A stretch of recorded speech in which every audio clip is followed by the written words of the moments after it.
নমস্কার বন্ধুরা আজ আমরা CorelDRAWতে রিলেটিভ কর্নার স্কেলিংয়ের ব্যাপারে আমরা জানব।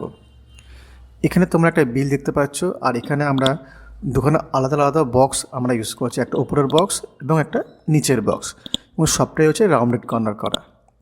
আর এখানে রাউন্ডেড কর্নারগুলো কিন্তু একদম সিমিলার আছে। তো বন্ধুরা, যারা একদম বিগিনার তাদের অনেক সময় অসুবিধা হয়। কী অসুবিধা হয় আমি তোমাদের দেখাচ্ছি। সর্বপ্রথম আমরা ম্যাটারটাকে ডিলিট করে দিচ্ছি, লেখাগুলোকে আমরা সমস্ত ডিলিট করে দিচ্ছি।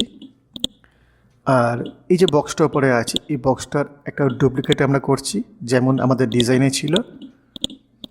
আর এটাকে আমরা টেনে বাড়ানোর চেষ্টা করছি, স্ট্রেচ করছি। আর তোমরা দেখতে পাচ্ছ এখানে নিচের বক্সগুলোর যে কর্নারটা আছে, কর্নারটা কিন্তু একদম নষ্ট হয়ে গেছে। অনেক সময় যারা বিগিনার তাদের এই সমস্ত সমস্যাগুলো হয়। তো এটা তোমরা কীভাবে ঠিক করবে? সবার প্রথমে আমরা কী করবো, আমাদের প্রপার্টি বার থেকে আমাদের একটা অপশান আমাদের কাছে আছে, যেটা হচ্ছে রিলেটিভ কর্নার স্কেলিং। ঠিক আছে, তো আমরা কি করব, এই রিলেটিভ কর্নার স্কেলিংটাকে আমরা অফ করে দেব। বক্সটা সিলেক্ট করব, এটাকে আমরা অফ করে দেব। যে কটা বক্স আমাদের কাছে আছে সব কটারই রিলেটিভ কর্নারটা আমরা অফ করে দেব। যদি এটা আমরা আগে অফ করতাম তাহলে কিন্তু আমাদের বারবার করতে হতো না। যাই হোক, আমি তোমার দেখানোর জন্য এটাকে অফ করে দিচ্ছি। সমস্তটা অফ হয়ে গেছে। এবার এটার একটা ডুপ্লিকেট আমরা তৈরি করব, আর সেমভাবে এটাকে আমরা স্ট্রেচ করব।